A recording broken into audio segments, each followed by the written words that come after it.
Our modern diets are full of products we'd be surprised actually contain oil. So when it comes to your food, where does oil start and where does it end? It turns out the line is surprisingly blurry. And the story of how oil ended up on our plates is an unexpected one.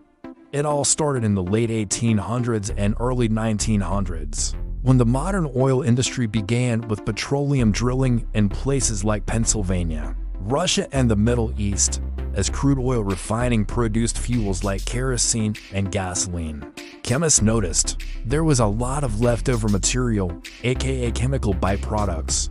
What could they do with all this stuff? Well, they found they could turn those byproducts into synthetic chemicals, solvents, and even early pharmaceuticals. Suddenly, there was a lucrative market to turn all this black gold into pills, potions, and powders. And then there was John D. Rockefeller, who built his empire on refining petroleum. By the late 19th century, his company, Standard Oil, dominated the market. But as the fuel markets matured, he and other rich industrialists had to think about what else to do with all that oil. And so they invested heavily in chemical manufacturing companies, which in turn funded the first wave of petrochemical-based drugs. This funding also heavily influenced medical education, pushing it away from more herbal and natural forms of healing and towards lab-made pharmaceuticals. A report published in 1910 in the United States called for a complete restructuring of medical schools, which is now known as the Flexner Report, and it basically set the standard for medical education for the next half-century. It promoted the teaching of medicine based on lab research rather than clinical experience, and it helped establish petrochemicals as a central component of modern medicine. By the 1920s and 30s, oil-derived chemicals were the base for many common medicines. That includes aspirin-like compounds called acetylsalicylic acid, which was originally made from coal tar, a petroleum cousin. It was also the basis for anesthetics like ether and chloroform. And for some time, doctors even used oil directly as a painkiller. Oil also became the foundation for certain synthetic vitamins, especially A, D, and E, which were made using oil-derived chemical precursors. And finally, oil enabled mass production of antibiotics. While not strictly speaking petrochemicals, the methods used to make them often relied on solvents like acetone and chloroform, which are petroleum-based. These developments meant that medicines were now more consistent in their dosage, but they also tied medicine to oil supply chains in a big way. But the biggest impact of petroleum on food didn't happen until the mid-20th century.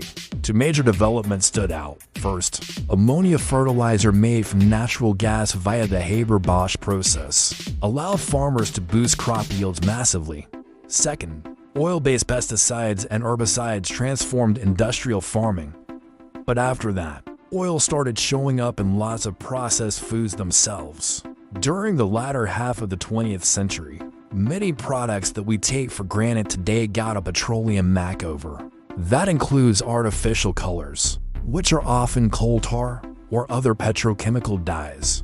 Lots of artificial flavors, which are often synthesized aromatics derived from petroleum, preservatives like BHT and BHA, which are both oil-based, and even some cooking oils like canola and soy, which are refined with petrochemical solvents like hexane. Finally, the relationship between food and pharmaceuticals really took off in the 1970s and 80s when many global food conglomerates also bought up or partnered with pharma and chemical companies. Today, modern medicine and our ultra-processed diet are deeply interwoven with oil-derived inputs.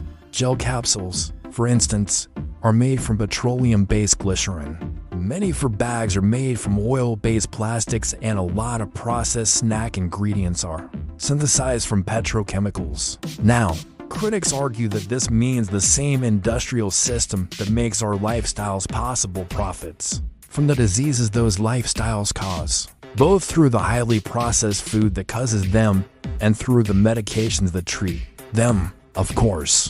These oil-derived innovations have also increased life expectancy and prevented famines by enabling mass agriculture, not to mention enabled advanced surgical and medical care.